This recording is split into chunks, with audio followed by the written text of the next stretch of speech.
Welcome to BRK news. Blood pressure, high blood pressure అనేది ఇబ్బంది పెడుతూ ఉన్న సమస్య. ఎందుకు బీపీ అనేది పెరిగిపోతూ ఉంటుంది? బీపీ పెరిగితే వచ్చే అనర్థాలు ఏంటి?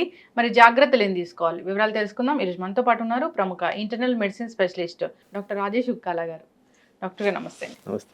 డాక్టర్ గారు, జనరల్గానే బీపీ లెవెల్స్ అంటే ఎంత ఉండాలి? సో బ్లడ్ ప్రెషర్ అనేది మన దేశంలో ఆఫ్టర్ డయాబెటీస్ చాలా ఇంపార్టెంట్ ఆస్పెక్ట్ బ్లడ్ ప్రెషర్ గురించి.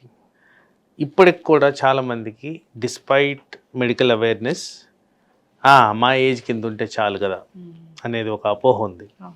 ఈవెన్ టుడే నేను పేషెంట్స్లో చూసి వచ్చిన ఆన్సర్ చేసిన క్వశ్చన్స్లో ఇది.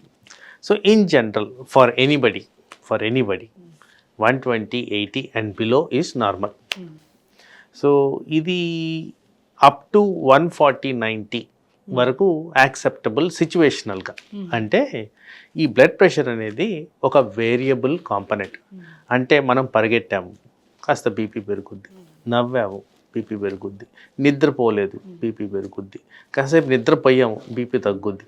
ఈ వేరియబుల్ కాంపనెంట్లో 120, 80 కాకుండా అప్ టు 140, 90 వరకు యాక్సెప్టబుల్ కాంపనెంట్ కింద మనం కన్సిడర్ చేయాలి. సో ఒక నార్మల్ పర్సన్కి బ్లడ్ ప్రెషర్ 140 అండ్ బిలో 80 ఉంటే అది కరెక్ట్. ఆఫ్టర్ దట్ సస్టైనబిలిటీ అంటే కంటిన్యూస్గానే ఇప్పుడు 140, 90 వస్తుంది అనుకున్నాం. That means it is a treatable condition. So blood pressure మూలాన చాలా అవయవాల మీద ఒత్తిడి ఉంటుంది కాబట్టి ఆ నంబర్స్ కాస్త మనం ఇంపార్టెన్స్ ఇచ్చి ఆ 120, 80 అరౌండ్ మెయింటైన్ చేసుకుంటే, ఎస్పెషలీ ఏజ్ రిలేటెడ్గా సపోజ్ ఒక యంగ్స్టర్కి కానీ అబవ్ 120, 80 వస్తుంది అంటే మనం దాన్ని వాచ్ఫుల్గా చేసుకోవాలి. జనరల్గా ఎనీ మెజర్స్లో, రెమిడియల్ మెజర్స్లో నార్మల్గా న్యాచురల్ పద్ధతులు ఫస్ట్ పాటిస్తాం.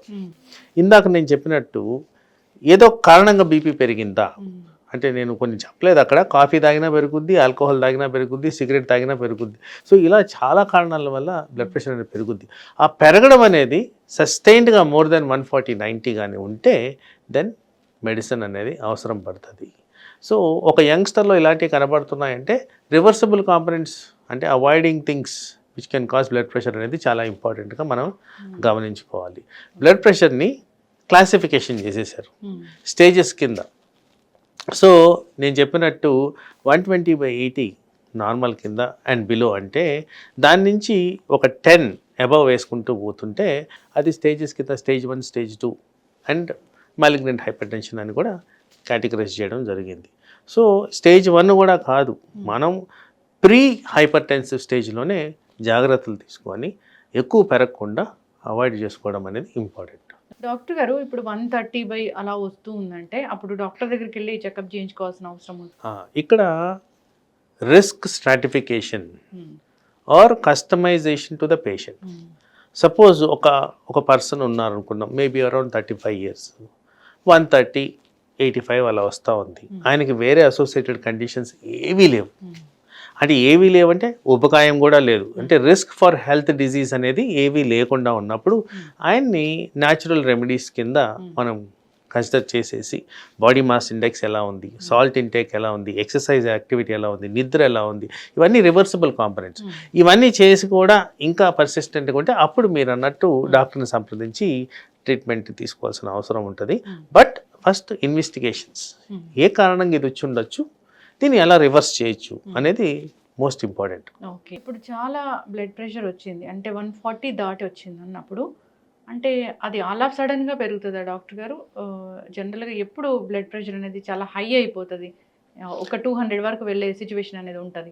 ఒకటి ఏంటంటే మీరు ఫస్ట్ అడిగిన క్వశ్చన్ ఎప్పుడు హై అయిపోవచ్చు.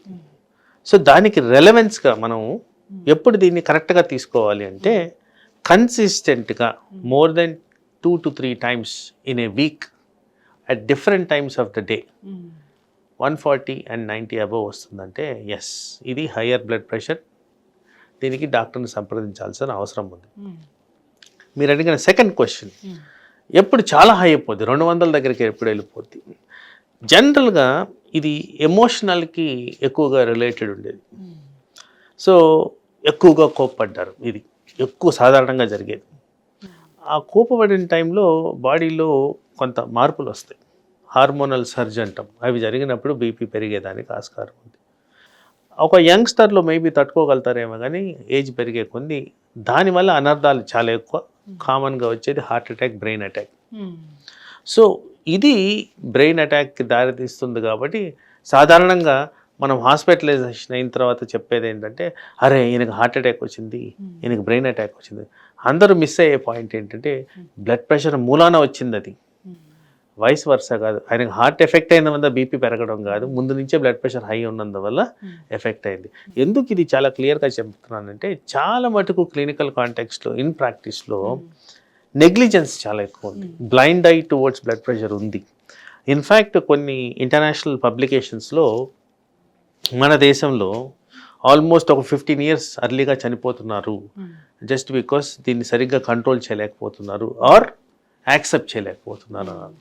సో బ్లడ్ ప్రెషర్ని కరెక్ట్గా మనం ఉద్దేశించి మాట్లాడాలంటే దాన్ని కరెక్ట్గా అదుపులో ఉంచితే దాని నుంచి వచ్చే అనర్థాలు రాకుండా మనం కాపాడుకోవచ్చు. అంటే మందులు వాడుతుంటే కూడా ఒక్కొక్కసారి ఈ బీపీ అనేది హైకి వెళ్ళే సిచ్యువేషన్ అనేది ఉంటుందా? చాలా ఇంపార్టెంట్ ఆస్పెక్ట్.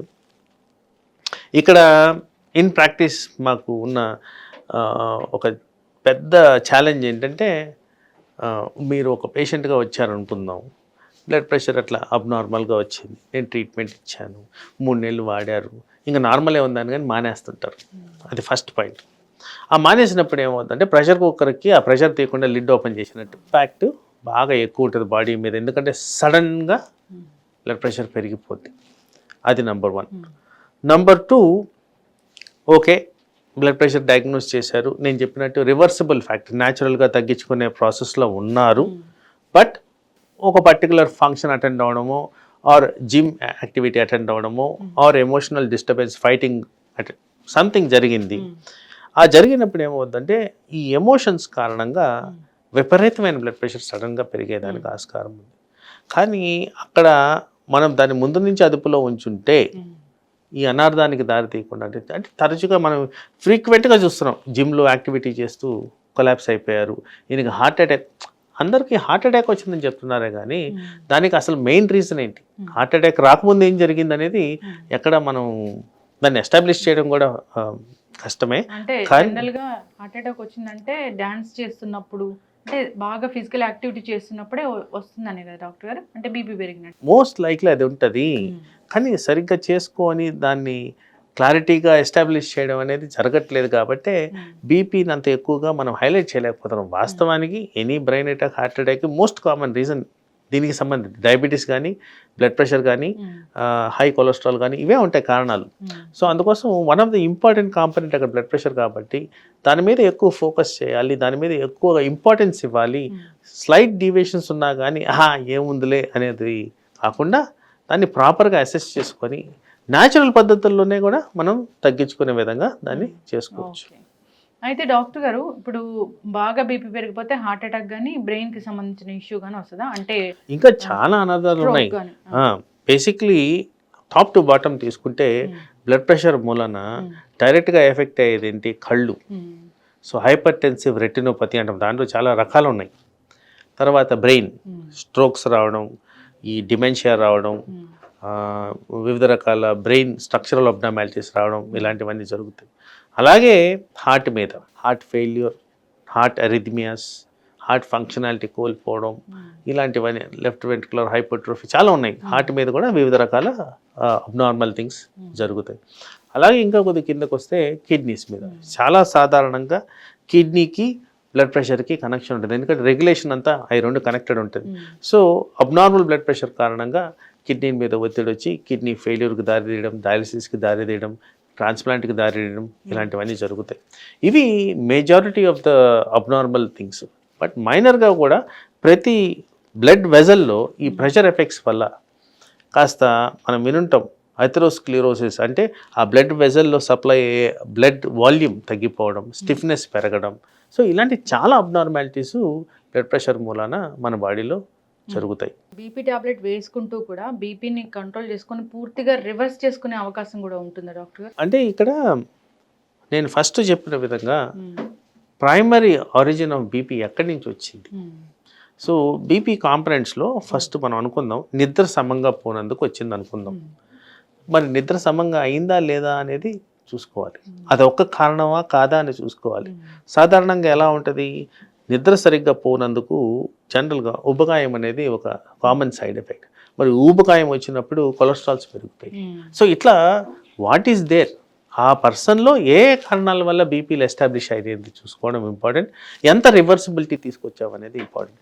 ఇవి జరిగితేనే మనకి బ్లడ్ ప్రెషర్ని రివర్సిబిలిటీ గురించి మాట్లాడచ్చు. సాధారణంగా నా క్లినికల్ ప్రాక్టీస్లో చాలా తక్కువ మందికి requirement of blood pressure once treatment start చేసిన తర్వాత లేకుండా కనపడడం చాలా తక్కువ. ఇప్పుడు బీపీ న్యాచురల్ వేస్లోనే తగ్గించుకోవాలి, ఓకే 130 అలా వస్తుంది అన్నప్పుడు న్యాచురల్ వేస్ అంటే ఏముంటాయి? పర్ఫెక్ట్గా తగ్గించుకోవచ్చు. సో న్యాచురల్ వేస్లో first and foremost physical activity, exercise మూలాన లాట్ ఆఫ్ చేంజెస్ బాడీలో జరుగుతాయి. ఈ చేంజెస్లో హార్మోనల్ రెగ్యులేషన్ బెటర్గా ఉంటుంది, ఫ్యాట్ కాంపనెంట్ కరిగిపోద్ది, తర్వాత ఈ బ్లడ్ వెజల్స్లో ఉన్న థిక్నెస్ బెటర్గా ఉంటుంది, హార్ట్ ఫంక్షనాలిటీ బెటర్గా ఉంటుంది. ఇది ఎక్సర్సైజ్ ద్వారా తగ్గించుకోవచ్చు. రెండోది the most important salt intake. Salt మూలాన బ్లడ్ ప్రెషర్ పెరుగుద్దని చాలామందికి తెలిసిన విషయం. ఇది సాల్ట్ని రెస్ట్రిక్ట్ చేసుకోవాల్సిన అవసరం ఉంది. సిగ్నిఫికెంట్ అమౌంట్ ఆఫ్ సాల్ట్ మనం తింటాం మన అలవాటు ప్రకారం. ఆ అలవాట్లలో సాల్ట్ని మైనస్ చేసుకుంటే డెఫినెట్గా బ్లడ్ ప్రెషర్ మీద ఎఫెక్టివ్గా ఇంప్రూవ్మెంట్ ఉంటుంది. తర్వాత ఈ సాల్ట్ అనే దాంట్లో సోడియం కాంపొనెంట్ అనేది ఇంపార్టెంట్. ఈ సోడియంని రెడ్యూస్ చేసే విధంగా పొటాషియం అనే ఇంకొక ఎలక్ట్రోలైట్ మన బాడీలో ఉంటుంది. సో ఆ పొటాషియం తగ్గించే విధంగా అంటే ఫ్రెష్ ఫ్రూట్స్ అండ్ వెజిటబుల్స్ ఇవన్నిట్లో కూడా హై పొటాషియం ఉంటుంది. పొటాషియం అండ్ సోడియం బ్యాలెన్స్లో ఈ సోడియంని తగ్గించే విధంగా పనిచేస్తుంది కాబట్టి తద్వారా కూడా మనకి ఇది తగ్గేదానికి ఆస్కారం. తర్వాత మెడిటేషన్ కారణంగా ఏంటంటే బ్రెయిన్కి relaxation, rest and repair process. ఆ టైంలో కూడా మనకి బ్లడ్ ప్రెషర్ తగ్గేదానికి ఆస్కారం ఉంది. తర్వాత వ్యసనాలు, సో స్మోకింగ్, ఆల్కహాల్, ఈ రెండింటి వల్ల డైరెక్ట్గా బ్లడ్ ప్రెషర్ పెరిగేదానికి ఆస్కారం ఉంది కాబట్టి డెఫినెట్గా వాటిని స్టాప్ చేయాలి. తర్వాత excessive amount of caffeine consumption, coke consumption, వీటి వల్ల కూడా మనకి బ్లడ్ ప్రెషర్ వచ్చేదానికి ఆస్కారం ఉంది. ఇవే కాకుండా డయాబెటీస్, హైపర్టెన్షన్, కొలెస్ట్రాల్ ఇవన్నీ కూడా అసోసియేటెడ్ కండిషన్స్ కాబట్టి వీటి కారణంగా కూడా బ్లడ్ ప్రెషర్ వస్తుంది. కాబట్టి వీటిలన్నిటినీ టార్గెట్లో ఉంచుకుంటే బ్లడ్ ప్రెషర్ని న్యాచురల్ పద్ధతుల్లో మనం రెగ్యులేట్ చేసుకోవచ్చు. ఖచ్చితంగా డాక్టర్ గారు చాలా చక్కగా చెప్పారండి. అయితే చాలామంది కూడా బీపీ టాబ్లెట్స్ వేసుకునే విషయంలో టైమింగ్స్ అనేవి పాటించరు. సో జాగ్రత్తలు అంటే ఏం చెప్తారు? సో అగైన్ టైమింగ్స్ పాటించడం టాబ్లెట్స్ గురించి అంటే ఇది వరకు ఉన్న ప్రీవియస్ కాన్సెప్ట్ బీపీ టాబ్లెట్స్ అన్ని డే టైం వేసుకుంటే సరిపోద్ది అనేవాళ్ళం. ఎక్కడైతే డయాబెటీస్లో ఈ డివైసెస్ వాడి మేము షుగర్ కంట్రోల్ని ఎలా తీసుకొస్తున్నామో ఈవెన్ బ్లడ్ ప్రెషర్లో కూడా ఈ డివైసెస్ వాడడం జరుగుతుంది. అంబులేటరీ బ్లడ్ ప్రెషర్ మానిటరింగ్ అనేది చేస్తూ ఉంటాం. ఈ చేయడంలో ఏంటంటే పర్టికులర్గా ఇది వరకు ఉన్న సైన్స్ ప్రకారం డే టైంలోనే బీపీ అకౌంట్ నిద్రపోతే తగ్గిపోద్దని. కానీ ఇలాంటి మానిటరింగ్ చేసినప్పుడు చాలా స్టడీస్లో మాకు ఏర్పడింది ఏంటంటే ఈవెన్ నైట్ టైం కూడా బ్లడ్ ప్రెషర్ అంటే ఈ స్ట్రెస్ వల్ల కానివ్వండి, ల్యాక్ ఆఫ్ స్లీప్ వల్ల కానివ్వండి, consumption of alcohol and smoke వల్ల కానివ్వండి, వీటన్నిటి వల్ల నైట్ టైం కూడా బ్లడ్ ప్రెషర్ పెరుగుతూ గమనిస్తున్నాం. So night time blood pressure పెరుగుతుంది కాబట్టి ఈ బ్లడ్ ప్రెషర్ ట్యాబ్లెట్ అనేది ఎప్పుడు వేయాలనేది ఈ మానిటరింగ్ చేసిన తర్వాత నిర్ధారించడం జరుగుద్ది. ఇన్ జనరల్ ఒక సింగిల్ ట్యాబ్లెట్ స్మాల్ డోస్లో ఉంటే ఐడియల్గా మార్నింగ్ టైమే ఇస్తున్నాము. బట్ ఎక్కువ నెంబర్ ఆఫ్ ట్యాబ్లెట్స్ వాడుతుంటే డివైడ్ చేసి మార్నింగ్ అండ్ ఈవినింగ్ ఇవ్వడం అనేది జరుగుతుంది. అది కూడా చాలామందికి ఏంటంటే బ్రేక్ఫాస్ట్ టైంకి తినకపోవడం, ఆ టైం కోసం లేట్గా ట్యాబ్లెట్ వేసుకోవడం, ఇలాంటివన్నీ కూడా గమనిస్తుంటాం. కానీ డాక్టర్ ఏ టైంకి అయితే సూచిస్తారో ఆ టైం ప్రకారం అదే విధంగా ఆ ట్యాబ్లెట్ వేసుకుంటే డెఫినెట్లీ బెనిఫిషియల్ ఎఫెక్ట్స్ బెటర్గా ఉంటాయి. ఇప్పుడు మీరు చెప్పినట్లుగా డివైస్ అనేది బీపీ వస్తుందేమోనని భయపడే వాళ్ళు కూడా దాన్ని మీ దగ్గరికి వచ్చినప్పుడు అడ్వైస్ చేయడం జరుగుతుంది. ఎవరికైనా పెట్టుకోవచ్చు. It's a simple device. Tablets వాడే వాళ్ళు కూడా ఎవరికైనా కంట్రోల్ ఎలా ఉంది చూసుకోవడానికి కూడా పెట్టుకోవచ్చు. అంటే టాబ్లెట్స్ వాడుతూ దాన్ని యూజ్ చేయాలి డాక్టర్ గారు? ఇప్పుడు ఆ డివైస్ అనేది ఏంటి, ఒక చిన్న టేప్ రికార్డర్ లాగా ఉంటుంది, బాడీ మీద ఫిక్స్ చేస్తారు. ఈ ఆమ్కి మనం మామూలుగా బ్లడ్ ప్రెషర్ చుట్టినట్టే చుడతారు. ప్రతి గంటకో ప్రతి అర్ధ గంటకో బ్లడ్ ప్రెషర్ మానిటర్ చేస్తుంది. మనం వాడుతున్న మందు సరిపోతుందా లేదా అనేది కూడా నిర్ధారించుకోవచ్చు. మనకు నిజంగా అబ్నార్మల్ బీపీ ఉందా లేదా, ఏ టైంలో ఉంది అది కూడా నిర్ధారించుకోవచ్చు. Required amount of targets reach అవుతున్నారా లేదా, ఈ డివైస్ ద్వారా ఇవన్నీ కూడా మనం కన్ఫర్మ్ చేసుకొని అదే విధంగా మెడికేషన్ కూడా అడ్జస్ట్ చేయాల్సిన అవసరం ఉంటుంది. Thank you so much doctor గారు. వెరీ అడ్వాన్స్గా ఉంది ఇదైతే. అందరూ దీన్ని యూస్ చేసుకోవాలని కోరుకుందాం. చాలా చక్కటి ఇన్ఫర్మేషన్ అండి. ధన్యవాదాలు. నమస్తే.